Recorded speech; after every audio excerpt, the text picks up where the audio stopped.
Welcome to my channel বন্ধুরা। তো আজকের এই ভিডিওতে মূলত আমি আলোচনা করব তোমাদের সাথে ডাব্লিউবি গ্রাম পঞ্চায়েতের জন্য 50টি গুরুত্বপূর্ণ জিকে এমসিকিউ প্রশ্ন ব্যাখ্যা সহ। তো তোমরা ডাব্লিউবি গ্রাম পঞ্চায়েতে জিকে পার্টে যদি 10-এ 10 পেতে চাও তো অবশ্যই এই ভিডিওটা প্রথম থেকে শেষ পর্যন্ত দেখবে। আর এই পিডিএফটা যদি তোমরা নিতে চাও তো আমাদের টেলিগ্রাম চ্যানেলে অবশ্যই তোমরা যুক্ত হয়ে যাও। আর ভিডিও শেষে অবশ্যই জানাবে যে এই 50টি প্রশ্নের মধ্যে কতগুলি প্রশ্নের উত্তর দিতে পারলে। আর এটি মূলত ডাব্লিউবি গ্রাম পঞ্চায়েতের জিকে প্র্যাকটিস সেট 54। আর এর আগে আমি 53টি প্র্যাকটিস সেট বানিয়ে রেখেছি। তোমরা যদি সেই ভিডিওগুলি না দেখে থাকো তাহলে আমি এই ভিডিওর ডেসক্রিপশন বক্সে সেই ভিডিওগুলি লিঙ্ক দিয়ে দেবো, সেখানে গিয়ে তোমরা অবশ্যই দেখে নেবে। তো চলো শুরু করি। তো দেখো, আজকে আমাদের প্রথম প্রশ্ন রয়েছে 2011 সালের জনগণনা অনুসারে ভারতের গড় লিঙ্গানুপাত কত? তো ভারতের শেষ যে জনগণনা হয়েছিল 2011 সালে, তো সেই অনুযায়ী ভারতের গড় লিঙ্গ অনুপাত হচ্ছে 1000 পুরুষে 943 জন মহিলা। তো অপশন বি হয়ে যাবে এখানে সঠিক উত্তর। পরবর্তী প্রশ্ন রয়েছে আমাদের 2011 সালে জনগণনা অনুসারে ভারতের কোন রাজ্যে সাক্ষরতার হার সর্বোচ্চ? তো 2011 সালে যে জনগণনা হয়েছিল সেই অনুযায়ী ভারতের সবচেয়ে সাক্ষরতাযুক্ত রাজ্যের নাম হচ্ছে কেরালা রাজ্য। অপশন বি হয়ে যাবে এখানে সঠিক উত্তর। প্রায় 94% এখানে সাক্ষর ব্যক্তি বসবাস করে। দেখো পরবর্তী, ভারতের প্রথম মহিলা মুখ্যমন্ত্রী সুচেতা কৃপালিনী কোন রাজ্যের মুখ্যমন্ত্রী ছিলেন? তো এই ক্ষেত্রে তোমরা অবশ্যই মনে রাখবে যে ভারতের প্রথম মহিলা মুখ্যমন্ত্রীর নাম হচ্ছে সুচেতা কৃপালিনী। তিনি মূলত উত্তরপ্রদেশ রাজ্যের প্রথম মুখ্যমন্ত্রী ছিলেন, মহিলা মুখ্যমন্ত্রী। তিনি মূলত উত্তরপ্রদেশ রাজ্যে 1963 থেকে 1967 সাল পর্যন্ত তিনি এই মহিলা মুখ্যমন্ত্রী পদে ছিলেন। দেখো পরবর্তী প্রশ্ন, ভারতের প্রথম মিস ওয়ার্ল্ড কে হয়েছিলেন? তো ভারতের প্রথম মিস ওয়ার্ল্ড হয়েছিলেন অপশান বি রীতা ফারিয়া। অবশ্যই মনে রাখবে রীতা ফারিয়া 1966 সালে ভারতীয় এবং এশীয় নারী হিসেবে তিনি এই খেতাবটি অর্জন করেন। পরবর্তী 5 নম্বর প্রশ্ন আমাদের, স্বাধীন ভারতের প্রথম উপরাষ্ট্রপতি কে ছিলেন? তো স্বাধীন ভারতের প্রথম উপরাষ্ট্রপতির নাম হচ্ছে সর্বপল্লী রাধাকৃষ্ণান, ডক্টর সর্বপল্লী রাধাকৃষ্ণান। তো তিনি 1952 সাল থেকে 1962 সাল পর্যন্ত ভারতের প্রথম উপরাষ্ট্রপতি হিসেবে দায়িত্ব পালন করেন। নেক্সট প্রশ্ন, প্রথম ভারতীয় হিসেবে কে অস্কার পুরস্কার লাভ করেছিলেন? তো প্রথম ভারতীয় হিসেবে অস্কার পুরস্কার লাভ করেছিলেন ভানু আথাইয়া। অপশান বি হয়ে যাবে এখানে সঠিক উত্তর। তিনি গান্ধী চলচ্চিত্রে সেরা কস্টিউম ডিজাইনের জন্য তিনি এই পুরস্কারটি পেয়েছিলেন। অবশ্যই মনে রাখবে। দেখো পরবর্তী প্রশ্ন, ভারতের প্রথম সংবাদপত্র কোনটি? তো ভারতের প্রথম সংবাদপত্রের নাম হচ্ছে হিকির বেঙ্গল গেজেট। অপশান বি হয়ে যাবে এখানে সঠিক উত্তর। 1780 সালে জেমস অগাস্টাস হিকি এই ইংরেজি সংবাদপত্রটি চালু করেছিলেন এবং এটি ছিল ভারতের প্রথম সংবাদপত্র। নেক্সট প্রশ্ন, ভারতের প্রথম রেল ব্যবস্থা বোম্বে থেকে থানে পর্যন্ত কত কিলোমিটার চলেছিল? তো দেখো 8-এর এখানের মধ্যে সঠিক উত্তর হয়ে যাবে 34 অর্থাৎ 34 কিলোমিটার। তো অপশান বি হয়ে যাবে এখানে সঠিক উত্তর। 1853 সালে 16ই এপ্রিল এই দিন এবং এই সালটা অবশ্যই মনে রাখবে। 1853 সালে 16ই এপ্রিল বোম্বে থেকে থানে পর্যন্ত 34 কিলোমিটার দীর্ঘ এই পথে প্রথম রেল চলাচল করেছিল।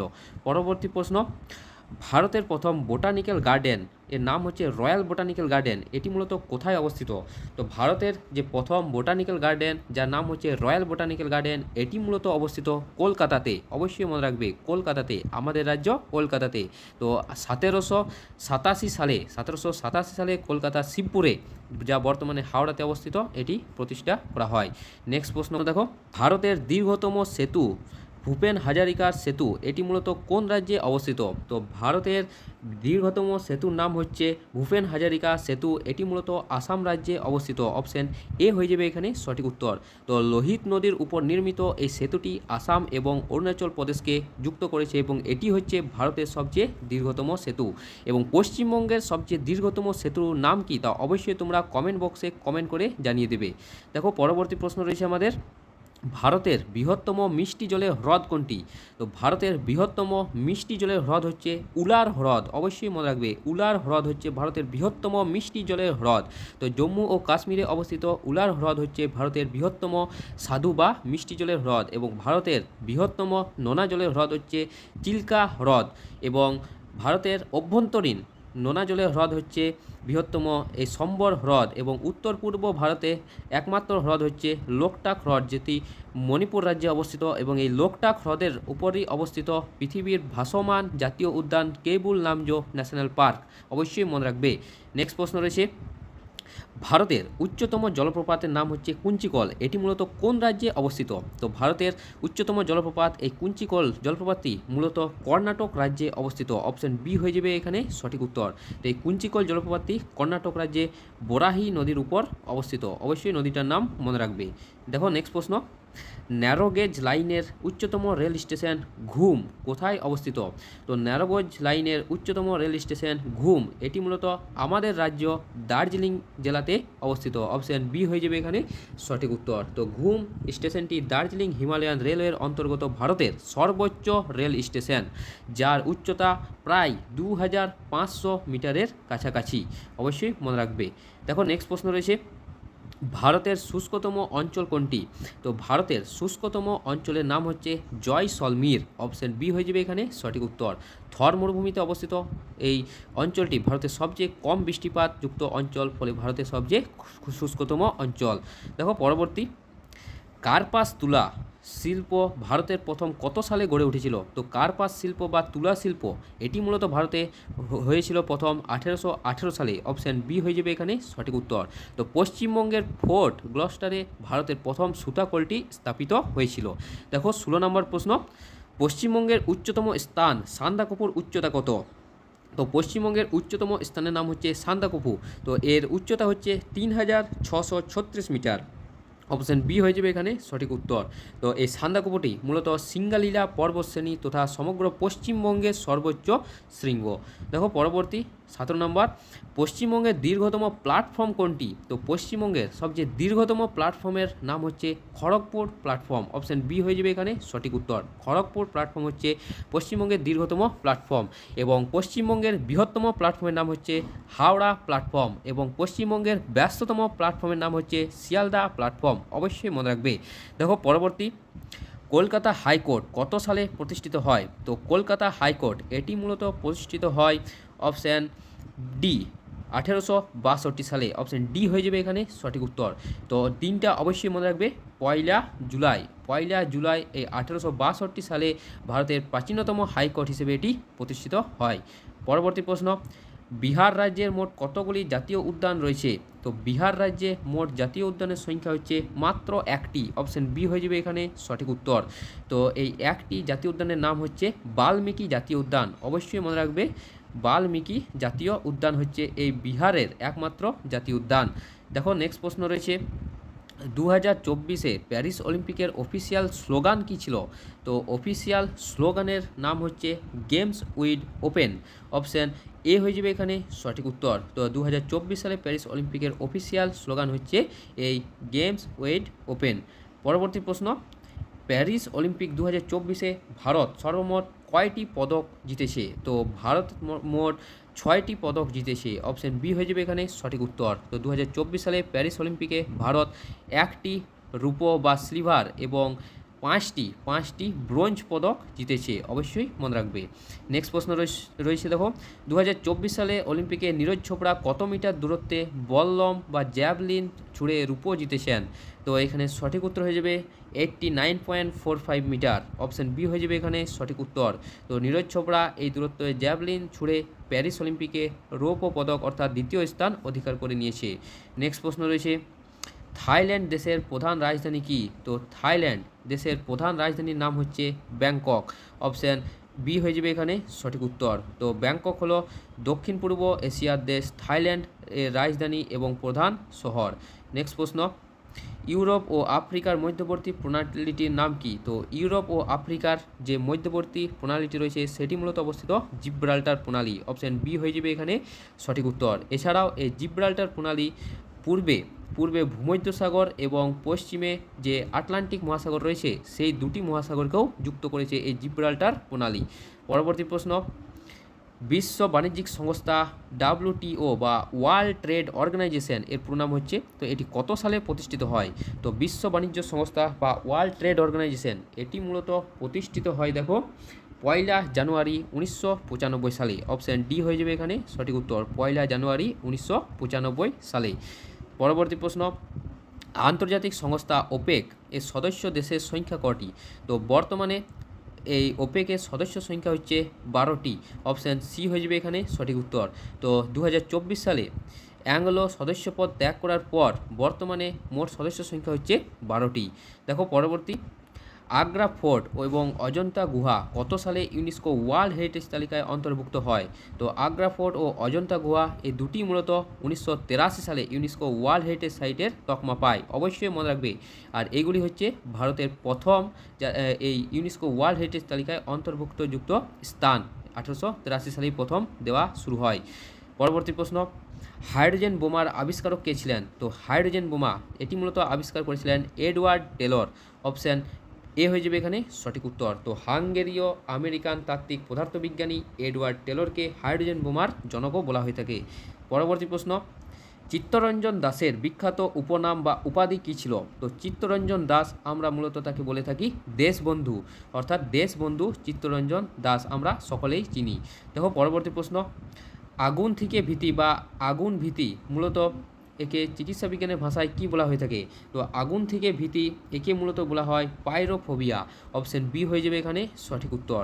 তো আগুনের প্রতি মানুষের অতিরিক্ত অবান্তর বা অযৌক্তিক ভয়কে চিকিৎসা বিজ্ঞানের ভাষায় এই পাইরোফোবিয়া বলা হয়ে থাকে। পরবর্তী প্রশ্ন, ভারতের প্রথম প্রধানমন্ত্রী জওহরলাল নেহেরুর আত্মজীবনীর নাম কি? তো ভারতের প্রথম প্রধানমন্ত্রী জওহরলাল নেহেরু এর প্রধান আত্মজীবনীর নাম হচ্ছে an autobiography toward freedom. Option B হয়ে যাবে এখানে সঠিক উত্তর, অ্যান অটোবায়োগ্রাফি টুওয়ার্ড ফ্রিডম।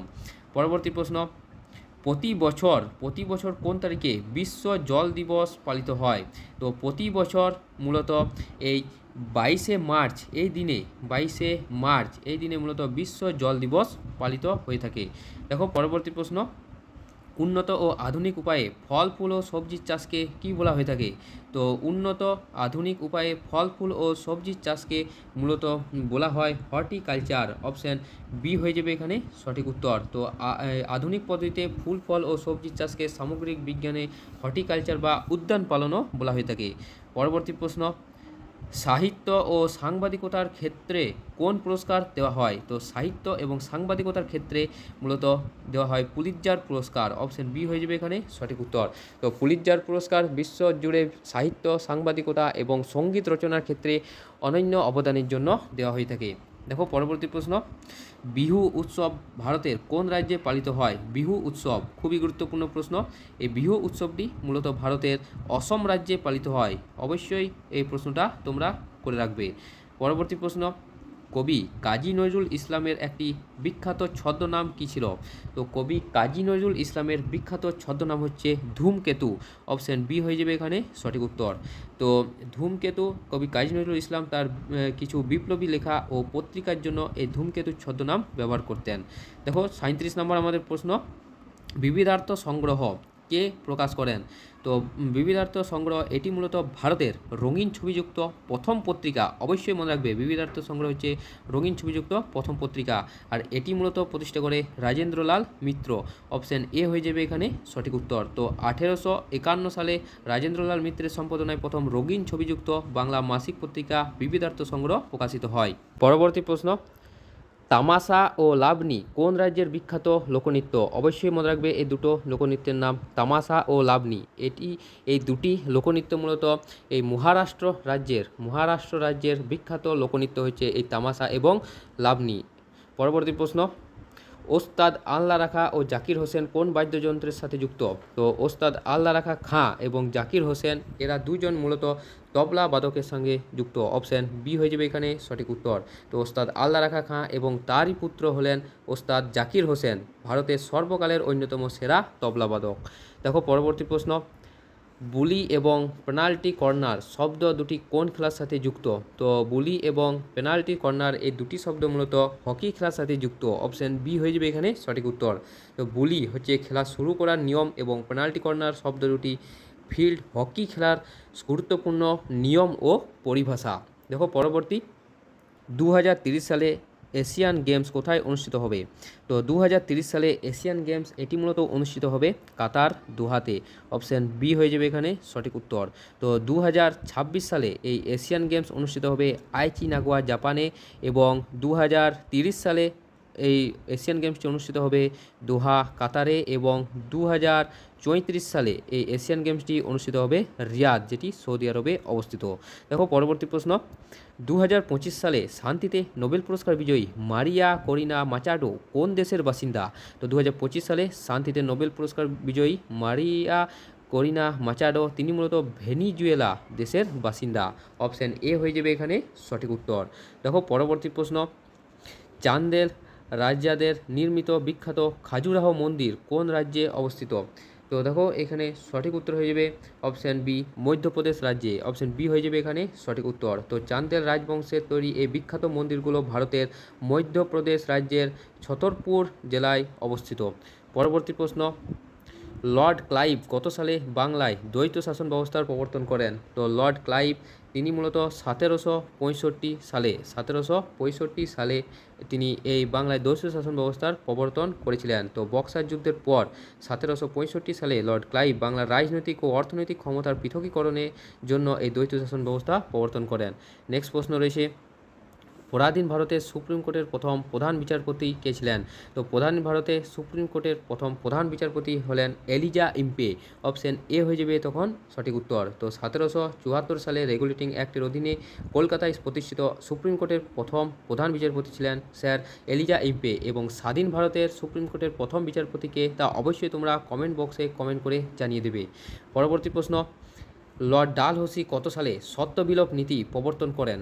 তো লর্ড ডালহৌসি সত্যবিলোপ নীতি প্রবর্তন করেন 1848 সালে। অপশান বি হয়ে যাবে এখানে সঠিক উত্তর। লর্ড ডালহৌসি ভারতের দেশীয় রাজ্যগুলি ব্রিটিশ সাম্রাজ্যভুক্ত করার উদ্দেশ্যে এই 1848 সালে এই নীতিটি মূলত চালু করেছিলেন। পরবর্তী প্রশ্ন, 1885 সালে প্রতিষ্ঠিত হওয়া ভারতীয় জাতীয় কংগ্রেসের প্রথম সভাপতি কে ছিলেন?